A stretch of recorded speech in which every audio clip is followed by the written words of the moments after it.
Share बाजार में कल से नवंबर महीना का आखिरी कारोबारी हफ्ता शुरू होगा। यह हफ्ता कई कारणों से जरूरी रहने वाला है। इस हफ्ते बाजार की चाल को कई फैक्टर्स इफेक्ट करेंगे। ऐसे में निवेशकों को हम नीचे बताएंगे कि इस हफ्ते शेयर बाजार के लिए कौन से फैक्टर्स अहम रहने वाले हैं। मार्केट एनालिस्ट के अनुसार ग्लोबल ट्रेंड्स और एफआईआई ट्रेडिंग एक्टिविटी के अलावा विधानसभा चुनाव के नतीजों का भी असर स्टॉक मार्केट पर पड़ेगा। शुक्रवार को शेयर बाजार के दोनों सूचकांक यानी बीएसआई और एनएसआई तेजी के साथ बंद हुए थे। इस तेजी ने बाजार को राहत की सांस दी। दरअसल पिछले कुछ हफ्तों से बाजार में करेक्शन हो रहा था। इस करेक्शन के कारण दोनों सूचकांक अपने ऑन टाइम हाई से गिरकर निचले स्तर पर पहुंच गए।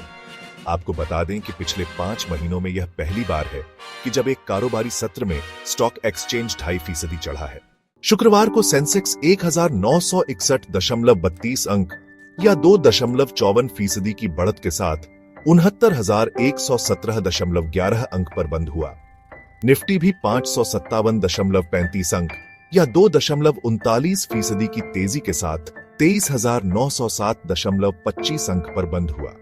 इसके आगे संतोष मीना ने कहा कि चुनावी जीत के बाद जहां एक तरफ तेजी की उम्मीद है, तो वहीं भू राजनीतिक चिंताओं के कारण बाजार को गिरावट का सामना भी करना पड़ सकता है।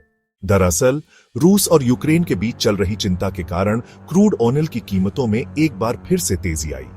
एफआईआई फ्लो के कारण हाल में ही शेयर बाजार में करेक्शन हुआ है। ऐसे में आगे भी निवेशकों को एफआईआई फ्लो पर नजर बनाए रखने की जरूरत है।